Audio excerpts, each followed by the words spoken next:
Good evening, everyone. Gosh, it's a beautiful night. It's wonderful to see this courtyard alive with people and soon to be alive with conversation. This is the inaugural outing of our Pursuits of Knowledge series, which is going to run monthly through the year. We're going to take January off. Next up on October 29th is Kalela Williams with a young adults novel about exploring genealogy and descent in Central Virginia. She did research here and in other places. She'll be in conversation with novelist Jocelyn Johnson. Then on November 12th, Lindsay Chervinsky talking about her new book about the making of the presidency, taking the Adams side here at Monticello, which seems a daring thing to do. And on December 17th, Alan Guelzo talking about Lincoln's Jefferson, a fascinating subject and one to which he's devoted many years. So I hope you've enjoyed hospitality and moved some product for our author, and are ready for a feast of ideas. It's special and appropriate to kick off the series tonight with Dr. Patrick Spero, who is a distinguished historian of early America and the chief executive officer of the American Philosophical Society in Philadelphia. Prior to his appointment as CEO there, he had served as the director of APS's Research Library and Museum, and briefly as the executive director of the George Washington Presidential Library at Mount Vernon. He's also a recovering faculty member from Williams College. The American Philosophical Society, or APS, is the oldest learned society in the United States and is fully implicated in the story Dr. Spero is sharing with us tonight. The APS, as he pointed out to me when we met earlier today, was founded in 1743, the year Jefferson was born. In the 1790s, Jefferson served as the APS's vice president, which is also important to the riveting story Dr. Spero tells in The Scientist Turned Spy. The Society's history is one of many strands of the Jeffersonian world that comes alive in this remarkable book. In addition to The Scientist Turned Spy, Spero is the author of several books, including Frontier Country, The Politics of War in Early Pennsylvania, and Frontier Rebels, The Fight for Independence in the American West. With each exploration, he's inched forward a generation in time, and you'll be hearing tonight a lot about the tumultuous world of the 1790s, when the rubber of revolution met the rocky road of self-government, and perhaps we are still on that rocky road. Dr. Spero also has a particular focus in space. He's been a devoted student of the colonial borderlands, also known as the interior, or at the time, the West. If you're wondering where that was in the 1770s from a British American perspective, look to your left, look to your right, you're in it. This was, as he says, a highly combustible environment where citizens and speculators, squatters, enslaved and free people of African descent, and powerful native nations all jockeyed with competing claims, jockeyed via diplomacy, cultural brokerage, as well as vigilante violence and warfare. In the book that's tonight's main course, Spero's title character, André Michaux, was a French national and a global citizen. Like Jefferson, who became his patron, Michaux was at once a politician and a scientist, so much so, as Spero notes, that Jefferson thought, circa 1800, that his greatest contribution to American history might be the introduction of the olive to our shores. Thank you for chuckling at my laugh line. Jefferson, Washington, Michaux, and others practiced what Spero called botanical diplomacy, the fruits of which you can still see up in the vegetable garden on the south side of the house up the hill. Michaux's expeditions, about which we'll hear tonight, were in some ways a dress rehearsal for the Louisiana Purchase and the travels of Lewis, Clark, and Sacagawea a decade later. I could go on, but suffice to say, you're in for a treat as Patrick Spero engages in conversation with my esteemed colleague Andrew Davenport Director of African American History and the Getting Word Project here at Monticello, as well as Acting Director of the Robert H. Smith Center for International Studies in International Jefferson Studies. And Andrew, also a path-breaking original historian in his own right. So two great scholars in conversation on a beautiful night then. Welcome and have at it.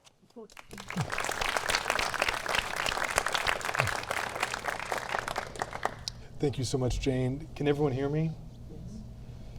Patrick Spero's The Scientist Turned Spy is a rollicking tale. Spero clears a hydra-headed portal to reveal a long-kept secret, how André Michaux, the most adventurous scientist explorer of his time, became a reluctant spy of the French Republic. In Spero's telling, readers learn how Michaux, ever on the trail of patronage to support his botanizing, traveled from the French king's palace at Versailles to England, Persia, across the Caspian Sea, and then westward to North America. Michaux explored the eastern seaboard from Florida to the Hudson Bay, eventually cataloging an estimated 1,000 species unknown to Western science. Michaux impressed leading statesmen, including George Washington and, yes, Thomas Jefferson. And Spero not only illuminates how Jefferson's wager on Michaux's 1793 failed mission to the West prefigured his support of the famous Lewis, Clark, and Sacagawea expedition a decade later, but also how Jefferson's covert support of France's revolutionary aims in Spanish-held North American territory clashed with the Washington administration Jefferson served as Secretary of State. Spero surfaces how these fascinating geopolitical machinations have important legacies today. Patrick, I congratulate you on this far-ranging text, The Scientist Turned Spy. And to begin our conversation, I offer a rather obvious botanizing metaphor. Let's dig in and see what grows. Thank you for laughing. Patrick, imagine that we are visitors to the American Philosophical Society, touring it with you, its new executive director. I bet you'd bring out the document known as the Michaux subscription list. Tell us the story of this document and why it inspired you to drop one book project and pick up another. Yeah, no, thank you, Andrew. And I have to say, thank you for that introduction. And Jane, thank you for yours. In some ways, you've made me sound too good. So I hope you all are entertained tonight and educated. And Jane, you've made my scholarship sound far more coherent than I have thought about it. So thank you for that as well. And this project really did begin with the Michaux subscription list. So show of hands, how many people here have heard of André Michaux before? Peter Hatch, you don't count. Good. So this started with the subscription list. It was called the Michaux subscription list. And it really begins when I was the librarian of the American Philosophical Society, which is the position I held for about 8 years. And as the librarian, one of the greatest pleasures of the job was to give a treasures tour. When people came to the APS and we wanted to show them the remarkable holdings that we have. You know, we have Benjamin Franklin's papers. We have the journals of Lewis and Clark. That was a gift of Thomas Jefferson.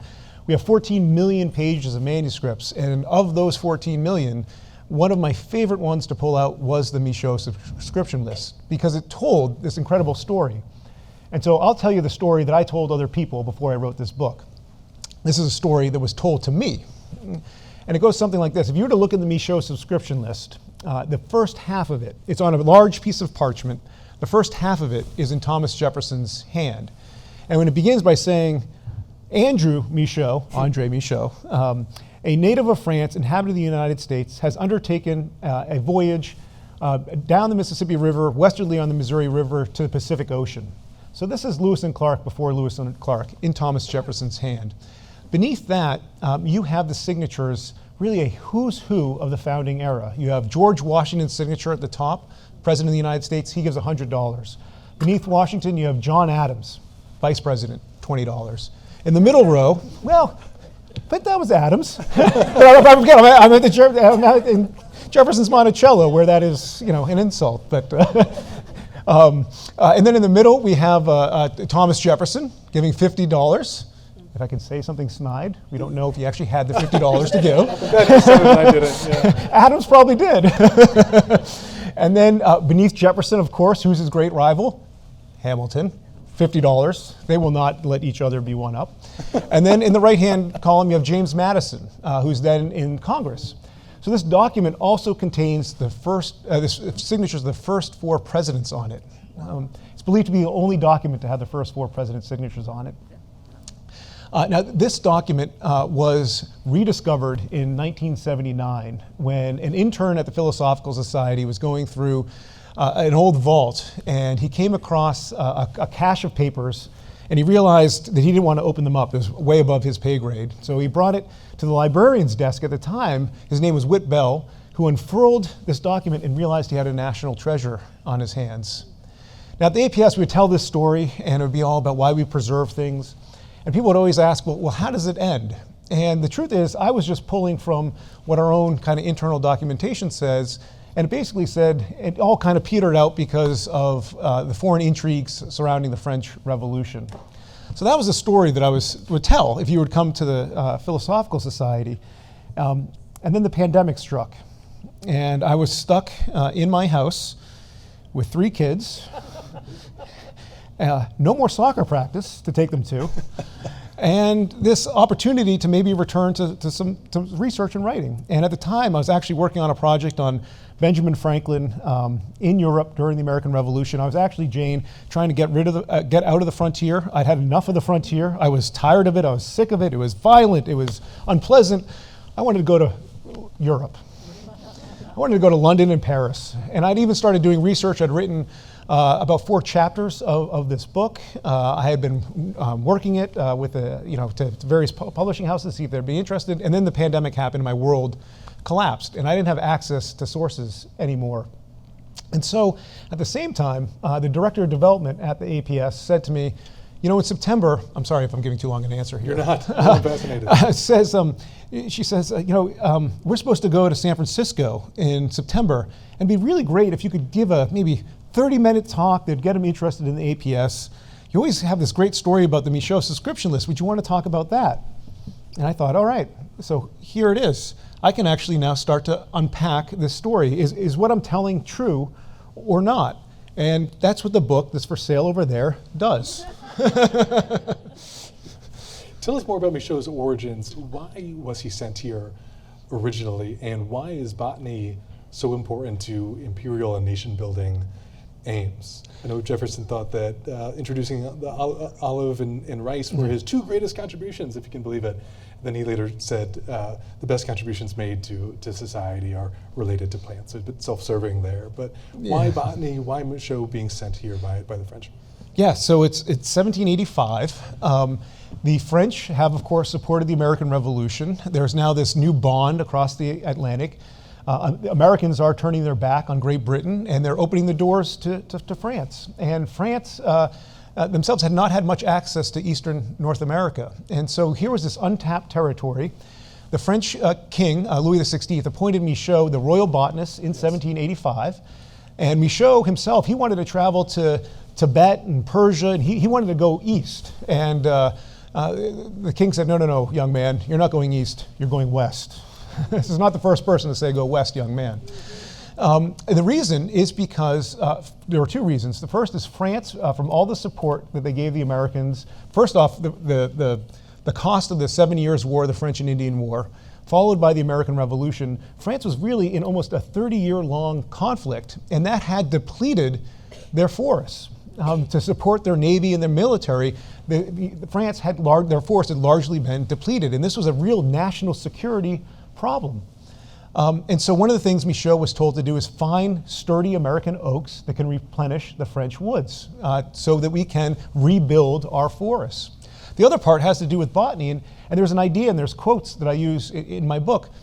In this period of time, this Enlightenment, the idea was that there are plants around the world that could be imported into countries and help stave off human suffering. Famine and drought were real threats in the 18th century still.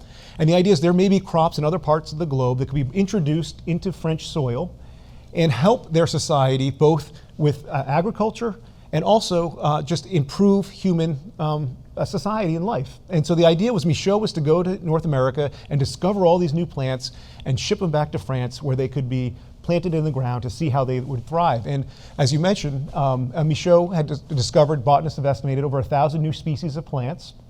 He sends, during his decade-long tenure in the United States, 50 to 60,000 living specimens across the Atlantic Ocean. So So it's a remarkable contribution that he made. I would argue in terms of the work that he's done, he is probably one of the most premier botanists of his generation, and he's largely not recognized by people today. Thinking about 1793 and Michaux and Jefferson's support for Michaux, what is Jefferson's role here? And how do woolly mammoths and alpacas figure into this expedition? Yeah, so 1793 is when the subscription list is written. I forgot to mention that. 1793 is an interesting period in Michaux's life. The French Revolution has happened. His patron, he was the royal botanist, so his patron was the king, and when the king was deposed, soon to lose his head, Michaux's funding dried up. And so he was struggling. And in fact, at various points, he was recalled to France, and he refused to respond to these calls because he did not himself want to head back to France to the uncertainty that awaited him in Paris. And so he funds some of his own expeditions. He goes up to the Hudson Bay, and as he's returning from the Hudson Bay, he looks at a map, and he realizes, you know, I've covered all of Eastern North America. By this point, 1793, he's traveled through the Caribbean, he's traveled through Florida, and now he's traveled as far north as the Hudson Bay.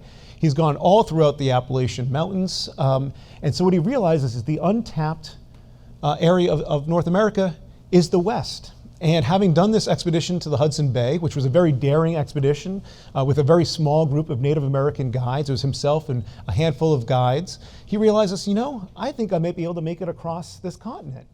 At the minimum, I'm not going to go to Paris. Where the guillotine awaits. Yeah, exactly. So he arrives in Philadelphia. He's friends with many of the leading natural historians of the day who are in Philadelphia, who are all members of the American Philosophical Society, which was founded to promote the advancement of knowledge, especially field research. And so he approaches William Bartram, he approaches Benjamin Smith Barton, and he says, I have this great idea. And they say, this is a great idea, and I know just the person who can organize it, Thomas Jefferson. Jefferson at this time is Secretary of State, but he's also Vice President of the American Philosophical Society. And Jefferson had been dreaming about this expedition for at least a decade. In 1783, he approaches George Rogers Clark, the hero of the American Revolution for conquering the West, with this idea. And Jefferson can't get funding then, and he tries sporadically to try and get funding for this transcontinental voyage. And so he meets Michaux, this French botanist, and he realizes, this might be just the guy to do it. I mean, here's somebody from France, so if he goes into the West, he's not going to look like he's an American emissary looking to colonize Native American communities. He's had all these experiences traveling with a very small group, often with Native American guides and on his own. This seems like the right moment to do it. And so he raises what the equivalent of $1.75 million is, and Jeff Looney will argue with me about the actual value of this amount, but it was a substantial sum, shall we say, of George Washington and all these other founders support it. And then they raise the money, and Michaux is about to go, and Jefferson realizes that he's got to give him instructions, because the APS is funding this. And as far as Jefferson's concerned, since the APS is funding it, Michaux's got to answer to them. Now to Michaux, who is a loyal Frenchman, the idea that he's going to work for a bunch of Americans at the Philosophical Society, he does not want to do that. So they draw up these instructions, and that's where the woolly mammoth comes in, along with the llama. So in the instructions the APS gives Michaux, they list his priorities, the first of which is the fastest commercial route to the Pacific Ocean. That's their number one priority. Which is not his. No. Michaux is this botanist who just wants to discover plants. He just wants to conduct pure science, pure research, and the idea of the fastest route to the Pacific Ocean, that's for American commercial purposes. He does not want to be serving those purposes. And then they tell Michaux, well, you know what? As you travel, any new discovery you make, tattoo it on your skin. Because, you know, if you die and your body makes it back here, we'll have some evidence. And this is actually not the first time this happens. Jefferson actually tells John Ledyard the same thing in an earlier expedition Jefferson tried to underwrite when he was in Europe. So this is Jefferson's instructions, no doubt about it. And the other part, the mammoth is, as many of you know, this is one of Jefferson's obsessions. He is engaged in this transatlantic debate with French scientists, especially somebody named Buffon, Americans might say buffoon, and you'll hear why. And the reason why is because Buffon has this thesis, this theory, that in America, things degenerate. They're weaker in America. The plants are smaller and weaker. The animals are smaller and weaker. And what's implied in this interpretation of the American environment is things that come to America degenerate. And so that also applies to humans and civilization and society. And so here's Jefferson, this great American nationalist who actually looks at Europe and says, that's decadence, that's luxury. That is not what we want to be. The future is pure. The future is in this American experiment. So Buffon is this great threat to him. And Jefferson has heard about this large elephant-like species that roams in the West. He collects a number of fossils, which you can see at the mountaintop here of the mastodon, and he wants to find a living species, because if he can find a living species, he can say to Buffon, look, this environment does create great species, great animals. It will create a great society and civilization. This was a major important research agenda for Jefferson, not for Michaux. And the llama is interesting because this is really the first time, and I won't bore you all with the details, but at this period of time, the United States had declared themselves independent of Great Britain. But they found that they were in some ways a dependent state because their economy still relied so much on Great Britain for the importation of goods, but especially manufactured goods, and wool was something that they relied on. And you can see people like Jefferson and Washington, they were trying to develop their own internal wool system, importing sheep, trying to develop sheep, and then also the manufacturing to support it. So the idea was that there was this llama that roamed in the North American West. And a llama will have natural North American wool. And so their idea was if we can find this llama, we can domesticate it. It's wool that's clearly developed in this environment, so it's going to be better than whatever we can import from Europe, and we can develop a whole woolen industry around this llama. There is no North American llama. What they almost certainly were talking about was the Rocky Mountain goat that Lewis and Clark would find. And I was able to find the kind of intellectual discussion that traces back to the Rocky Mountain goat. So. Patrick, you're describing a very noble pursuit. Yeah. This ends up not being such a noble pursuit to the West. Yeah. And I'm hoping that you can maybe make that connection for us. How did things, because they did, get complicated? And there's an agent of chaos here, it's Citizen Genet. Who was he, and what are the implications that Genet had on U.S. foreign and domestic policy at the time? Yeah, so it's late April now. The APS has raised this money. They've drafted these instructions. Michaux is trying to figure out whether or not he's going to undertake this expedition.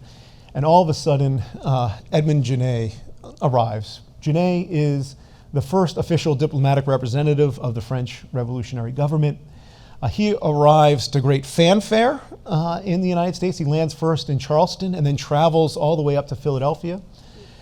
Genet is, his objective is to serve French interests. And maybe I can just contextualize this moment and what's going on in the Atlantic and the United States' place in it. So the French have declared, they have deposed their crown. They've declared themselves a republic. Those leading the revolution say to Americans and say to the United States government, look, we supported you during your revolution to create a republic. We have this treaty that we signed in 1778 that is supposed to continue to last. We're looking you to support our revolution.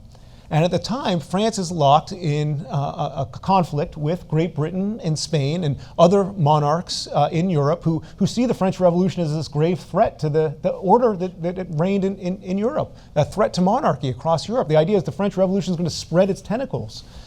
And so France is locked in this battle, and they really need support. And they see the United States as their most likely ally.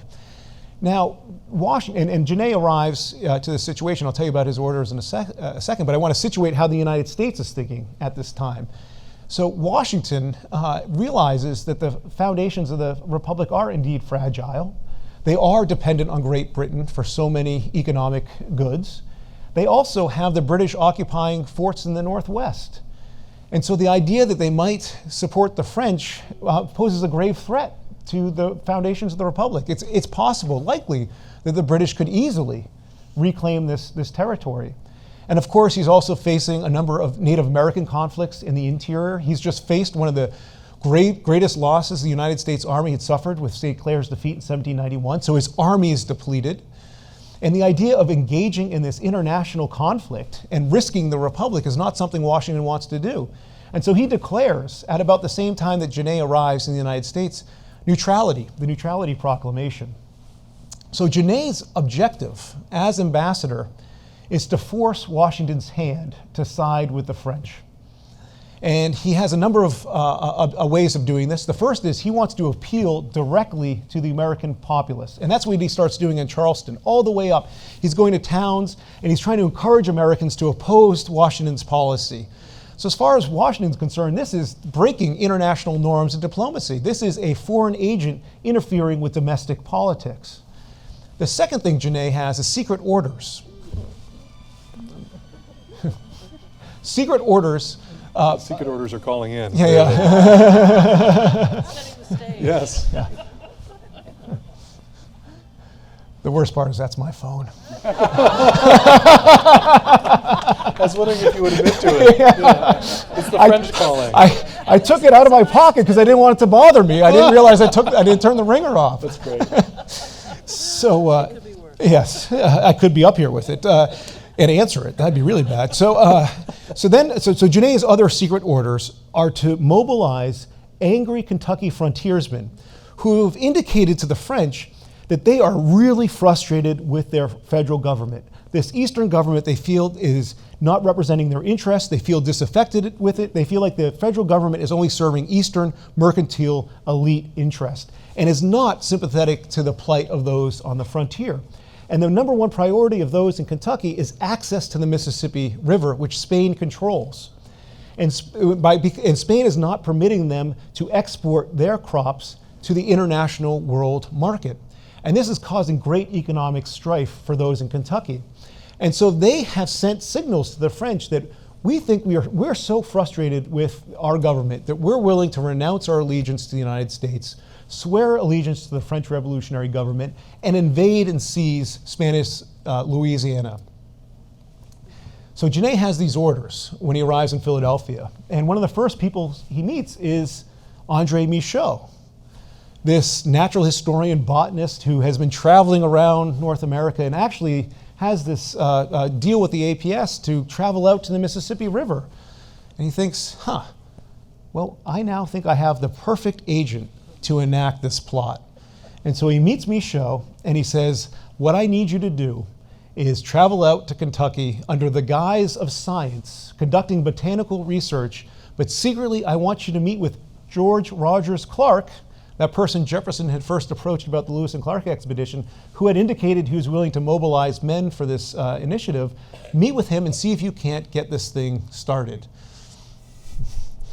I'm thinking about all of the Albemarle County connections here with George Rogers Clark. And then there's the conversation that Genet will ultimately have with Jefferson in Philadelphia, where he approaches him as a private citizen, and Jefferson accepts him as a private citizen in his capacity as such, instead of his capacity as vice president, and will actually sponsor an introduction to the governor of Kentucky, vouching for Michaux to basically kickstart what is a near revolution. And at least one historian has called Jefferson's actions near traitorous. I mean, after all, he's Secretary of State at the time. Did I say Vice President? I meant Secretary of State, thanks. That comes later. So I realized that you may have you faced this question the other night in Philadelphia at APS, where someone in the audience asked you, it was a 12-year-old boy thereabouts, and he said, at the end of this, Dad, because it was Patrick's son, is Jefferson a good guy or a bad guy here? Yeah. How did you wrestle with that question in the book? Be careful what you Yeah, that was a surreal experience. My son had to come to the talk because of various commitments, and I had no idea that he was going to ask a question. I see his hand go up, and he asked me the hardest question of the night. And then afterwards, we had this reception, and everybody came up to him and they said, "Did your father plant that?" And the truth is, no, because I would prefer not to deal with that, right? You know, and I'm a little afraid that it might be going to his head, because so that night, and I'm glad you asked that question, because I have to say, I gave an answer that you've all probably heard that is, I think, true. But the more I've kind of reflected on it, I think there's a different answer that I'd give. I'll give it tonight, for better or worse. I'm being recorded, so We practice this. Yeah. So what I said the other night is, Jefferson, like all of us, was flawed. He had great attributes. He made great contributions, but he also was an imperfect person, as we all are, as our government was and continues to be. We are imperfect, each of us individually. We are all filled with our own contradictions. And so Jefferson was flawed. Our government is and will always be flawed, I believe. Perfection is not something we can attain. We'll never be 100% satisfied with the way the world is. And I kind of left it there. But it didn't actually answer. The more I thought about my son's question was he good or bad? I punted. So I'll try not to punt tonight, all right? And I think that any way you look at it, we are better off for Jefferson. Oh, no question. And I think it's the contributions he made in every different aspect of his life. As a scientist, that's something at the APS we are very much aware of. Jefferson's science is embedded in the society's founding. He was the president of the APS for 17 years. He calls it the most flattering incident of his life. And he really started our research agenda. He is one of the founders of our library that today is 14 million pages.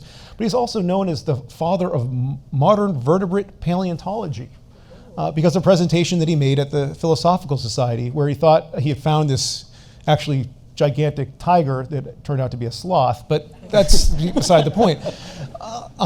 But as president, he made a great contribution.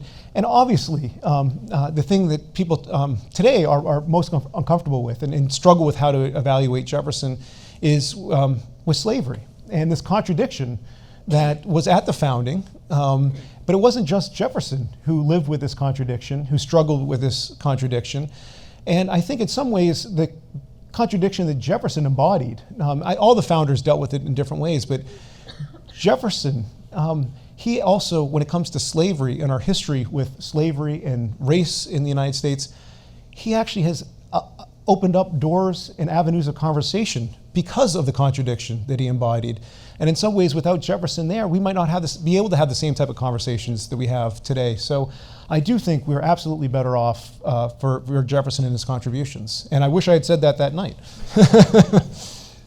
But this action to sponsor basically Citizen Genet's expedition and an insurrection against the Spanish at a time when Washington had declared neutrality, that action, how did you wrestle with that? Because it's a very challenging time. It's contingent, shifting sands. The nation is new, and foreign policy is coming together. How does the Secretary of State? How did you deal with that question in the book? So Andrew actually, we had a brief call before this, and he asked me this same question, a little more pointedly, and I said, well, maybe I was a coward. Absolutely not. Because what I wanted to do was contextualize Jefferson's decision. Yes. And so to kind of recap and distill it down is, here's Edmund Genet coming to Jefferson July 5th, day after July 4th, 1793, and he tells Jefferson, the Secretary of State, of all of his plans, that he's sending Michaux out to Mississippi, that he's going to mobilize what Jefferson calls an insurrection of Spanish Louisiana. And and then he says, and I really need a letter of introduction to help Michaux get out there. From you, the Secretary of State, almost like a passport. So people are wondering, why is this French agent traveling among us? Well, You've got the Secretary of State's letter of introduction. I mean, how much more better of a vouch could you have? And so here's the Secretary of State knowing that a foreign agent is mobilizing this invasion that could threaten the Republic and certainly would upend geopolitics in North America, says nothing to his administration. How do you justify that? And the way I do it, perhaps imperfectly, because we all are flawed. You teed that up well. is to put it in the moment of this early republic. People are unsure how to act, how to behave. That's exactly right. I mean, Jefferson is realizing at this very moment that the administration he was serving, he's actually an outlier in it. He's also forming the opposition party, and he's opposed to so many of these policies that Washington is administering. How does he navigate this territory? He believes that his vision for the future, he believes his policies are the ones that the United States should pursue, and he's supporting an administration that he is adamantly opposed to, and including, in some respects, their policy towards the French Revolution. And so what Jefferson is trying to do is navigate these waters for the first time. Yes. And he's not sure, and Genet comes to him as, I'm coming to you as a private citizen, not in your official capacity. And I think what Jefferson's trying to do is figure out what's appropriate behavior and not. And I don't think it's a mistake that soon after the Genet affair, really in August of 1793 is when Jefferson tries to resign as Secretary of State. And I think it's because he's realized it's really untenable. Genet has really made him realize how untenable his position in Philadelphia, in the administration, is. Mm-hmm. And so I think his behavior here is again trying to sort out, well, what are you supposed to do? How are you supposed to act in a republic, especially when at this time the idea of parties is an anathema. The idea are that parties represent self-interest, not the public good. And Jefferson's trying to figure out what's going on. How do you behave? The parties have not yet been distilled as these very viable opposition organizations that actually help democracies. One of the great gifts of this book, and there are many of them, is how you're able to hold this very contingent, very accidental, very challenging present that 1793 and the early Republic presented for politicians, people alike. And I just want to commend you on that, Patrick, because it's admirable. What happened to Michaux's expedition to the West and those Kentucky farmers that he riled up and actually who welcomed being riled up? George Rogers Clark enjoyed a good insurrection when the chance presented itself. Yeah. This is, I want you all to buy the book. It was the anticlimactic ending. Here's this incredible story of Michaux, this French botanist who comes here to conduct research and gets waylaid by the French Revolution. Then he decides he's going to do this transcontinental expedition. He gets waylaid again by this French plot, and he goes out to Kentucky, and he meets George Rogers Clark. And in fact, Michaux gets Clark, this plot receives an incredible amount of support. There are officials in the federal government, people in Congress and senators who are aware of this plot and support it. There are local government officials actively supporting this plot. Over 2,000 men, we estimate, signed up to invade Spanish Louisiana. They built a small flotilla of boats with the idea that they're going to go down the Mississippi River and invade New Orleans. There are accounts of iron forges in Kentucky burning brighter because of all the cannons they're smelting for this invasion. And so this invasion, as soon as Michaux's out there in the fall of 1793, the plan is that over the winter months, they're going to prepare for the invasion. They're going to build up their arms. They're going to mobilize men. We know that the men actually formed militias. They had their own, it seems, outfits. They mustered, they practiced. And there was a plan that in the spring months, after the thaw, they were going to invade, go down the Mississippi River and invade New Orleans. Washington learns about this in the fall of 1793. He learns about it because there was a Spanish spy who's in a group of French reinforcements. Michaux goes out, he returns, and Genet sends some French reinforcements, military officials, to help in the planning, one of whom is a Spanish spy, and quickly sends a message back around that gets to Philadelphia and lands in Thomas Jefferson's hands. Official correspondence from the Spanish government that there is a plot in Kentucky to invade Louisiana. So this actually gives Jefferson the great opportunity to protect himself and Michaux, who is never outed in this plot. Jefferson brings this to Washington's attention. This creates a great debate within the Washington administration. How do we deal with this threat? Here are a group of citizens who are threatening to really break United States policy. They are at peace with Spain. They're threatening to break that policy and really potentially throw the United States' own, foundations into total, crumble it, change geopolitics. So there's a great debate in the cabinet over what are we supposed to do? And this is Washington and others debate, well, can we actually authorize the United States Army to intercede? And there's a debate over whether or not there's executive powers to do that. And ultimately, Washington decides, my first duty is to preserve the Constitution and the Republic, and this insurrection threatens the Constitution, and therefore I have the authority necessary to authorize the United States Army to prevent this invasion.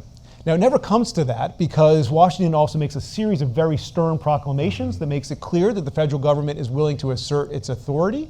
And soon enough, this near invasion, it kind of dissipates. But in some ways, what motivated these frontiersmen continues to exist in the political DNA, I think in Kentucky, but also in the West more generally. And so one of the things in the book, as I talk about the legacies of this rebellion that did fade away, but nonetheless, I think revealed a key part of the political culture in the West. And it reminds me how Jefferson was not alone in his support of such a plan. The opening of the West took the highest priority in Jefferson's mind. He knew it was an inevitable instance, and as we would see a decade later. Let's talk about those legacies. Mm-hmm. Legacies for the APS, legacies for the United States, and also poignantly, legacies for Michaux. Yeah, that's great. That's a lot of legacies, and this is one of the things I struggle with in the book. Is there are so many different strands. How do you bring them all together? And the one thing I would add to what you were saying about the West, one of the things that really comes out in the subscription list, and it's that when you look at the signers of it, I mentioned Hamilton and Jefferson signing it. This is the moment in which the first parties are forming, and they disagree on so much: the role of the federal government, what it can support, what it can't, foreign policy, you name it, and they're disagreeing on almost everything. But when you look at the subscription list, which is about the future of the country and that it is in the West, there's absolute bipartisan support of it. Federalists and Republicans, Jeffersonians, Washingtonians, Hamiltonians, they all support this initiative. This is the one thing that I think you can say was a unifier in the founding period of time and really is apparent in the subscription list. Now, so for the legacies, I won't bore you with all those. Let me think about some of them. You said the legacies for... Let's talk Michaux and let's talk either. You choose APS sure. or the U.S. So the legacies of Michaux at the APS, how about that, are perhaps were to me the most surprising, because some of this was very new ground for me. I study political history. I'm not a historian of science. I'm not a botanist. Michaux made an incredible contribution, and I think he was, until Lewis and Clark, of his generation, probably the greatest natural history explorer, certainly by land, of his generation. So Michaux traveled, first before he came to the United States, he traveled all through the Middle East, all the way up through Persia to the Caspian Sea and back. And he discovered a number of new species there that he sent back to France. He also discovered this strange stone called the Michaux stone that had, it's called the Kaduru, inscriptions on it that help us understand kind of ancient Mesopotamian history. Michaux continued. He returned to France. He ended up dying in Madagascar on his final expedition. He ended up in Madagascar again because he was waylaid by the French Revolution and these other events. And there he wanted to establish another botanical garden. He was surrounded by this incredible biodiversity in Madagascar. And this is where he actually wants to spend the rest of his life. Unfortunately, he only spent 2 years there. He died likely from a local disease of some sort of virus. But his legacies live on in a variety of ways. The one at the APS, to me, is one of the most interesting. So Michaux had a son, Francois André Michaux, who followed in his father's footsteps. Literally, he returned to the United States and traveled everywhere his father went, documenting what his father saw.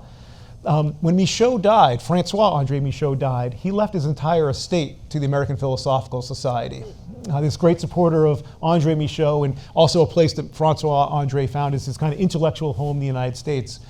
When the APS received the funds in the 1880s, at the beginning of the conservation movement, American forests, just like in Michaux's time, had been depleted by the Industrial Revolution. And people were fearful about the future of the American environment and of forest in particular. And so the APS said, what is a pressing issue that we could use these funds for? And they said, we want to create a fund to advocate for the preservation of forests, conservation. And so they hired a leading conservationist. His name was Joseph Rothrock. And they paid him for a number of years to travel around and give lectures on the need to preserve forests. And this is documented in the historic record, where he started by giving these talks where there'd be 3 or 4 people there. And the more and more talks he gave, he was apparently a great lecturer, the larger the crowds got. This was the great period of time where lectures were the great entertainment of the day. Hopefully tonight's been kind of like that too. But by the end of this, the state decides to create the Department of Forestry. And they appoint Rothrock the first director of the Department of Forestry. And his very first act is to create a forest, that's State Forest number 1, called Michaux State Forest. And so that state forest and the history of conservation in Pennsylvania, it really finds its roots in this Michaux subscription list, which is totally new to me. And so, in other ways, Michaux, the subscription list, the idea that the APS is going to raise money to support research, that has really driven the society since its founding. Today we give out more than $2 million of research grants a year. We've sent scholars and researchers to every corner of the globe. Every part of the globe has been covered except for Antarctica.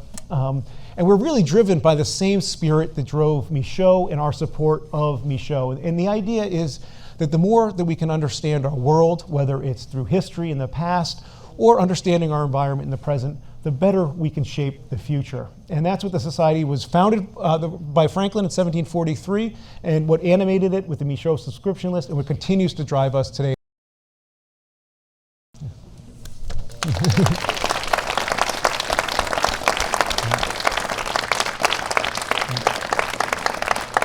I have to say, I was telling Patrick earlier, my college roommate works in the Department of Conservation in Pennsylvania. He's from just outside Chambersburg, Pennsylvania, in Mercersburg, which is right next to the Michaux State Forest. And he grew up going to the Michaux State Forest, and he now brings his family to the Michaux State Forest and works for the conservation department that is bounded by this bequest. And just, there are very personal terms where our actions today matter for the future generations. I think that's APS's mission. It was Michaux's back in the day, and thinking through how we can preserve forests and botanize for the betterment of society. And of course, it's also a mission here at Thomas Jefferson Foundation, where we preserve this estate as well. Let's turn it over to the crowd. We have perhaps 5 to 7 minutes or so for questions. I thought I read somewhere that Lewis and Clark gathered a bunch of specimens in their expedition, sent them back to Jefferson. Jefferson sent them to the APS. Are those things there now? Can we see them? Yeah, that's great. So yes, the APS has been the steward of the Lewis and Clark journals since Jefferson sent them to us, and sometimes you can see them. But they are one of our great treasures. And the reason Jefferson sent it to us is, at the time, we were really the premier manuscript library in the United States. And Jefferson had really helped establish the library and our research agenda. In 1799, we issued our first, what we would call today, our collection development policy. And Jefferson helped author that, and it was published in newspapers around the globe with the idea that we wanted to collect, again, that same idea that we wanted to collect as much information as we could at the Philosophical Society. And that's the foundation of our library today, that has 14 million pages of manuscripts. I say 14 million pages of manuscripts because we made a decision in the 20th century that we do not have the storage facilities for specimens. And so the Lewis and Clark Herbarium, which are their botanical specimens, are still owned by the Philosophical Society, but they are on deposit at the Academy of Natural Sciences of Philadelphia. What were Michaux's personal politics? That's a great question. Long live France. Michaux's personal politics, and this was something I really struggled with. So Michaux kept these journals throughout his travels in the United States. Those journals are now at the APS. They are what sustained me through the pandemic. I was stuck behind my desk, and I was traveling through Michaux. I was living vicariously through him. They never talk about politics. Most of the correspondence that I was able to read is Michaux writing back to his superiors in France, who most of the time are working for the crown. And so it's a whole network of patronage. And so Michaux's politics are very hard to get at. He is, more than anything, what comes out in Michaux is he is driven first and foremost by science. He wants to conduct science, pure science all the time. If he complains because the king has put these orders on him, and what he really wants to do is wherever his mind takes him. When the French government, when the Republic takes over, he hopes that means they're not going to give him any orders, that he's going to be able to do whatever he wants. And then, of course, Genet comes and gives him these orders to become this clandestine spy and not conduct the research he wants to conduct. So it's really hard to get at his personal politics. But what is clear is that first and foremost, he is a loyal Frenchman no matter what the regime of France is. And that's one of the great rubs with the American Philosophical Society is he really struggles with whether or not he can take money from the APS because he's afraid it will look like his loyalty to France. He's giving it to the United States. The United States at one point, South Carolina offers him citizenship because he falls on hard times after the French Revolution and he's struggling to maintain his botanical garden in Charleston.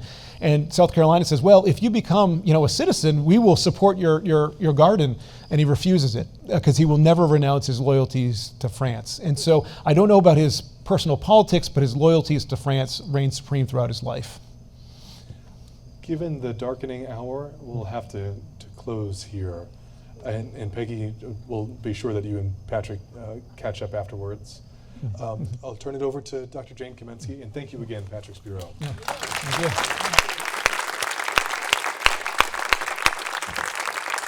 Thank you both for a wonderful conversation, for the book, for the ongoing evidence of the relationship between Jefferson's Monticello and Jefferson's APS. I should say that our International Center for Jefferson Studies supported stages of the research on this book. It's wonderful to see scholarly pathways and friendships continue to bloom after 200 years. Join us again for the next Pursuits of Knowledge on October 29th when Kalela Williams talks about Tangleroot. It's a young adult's novel rooted in research.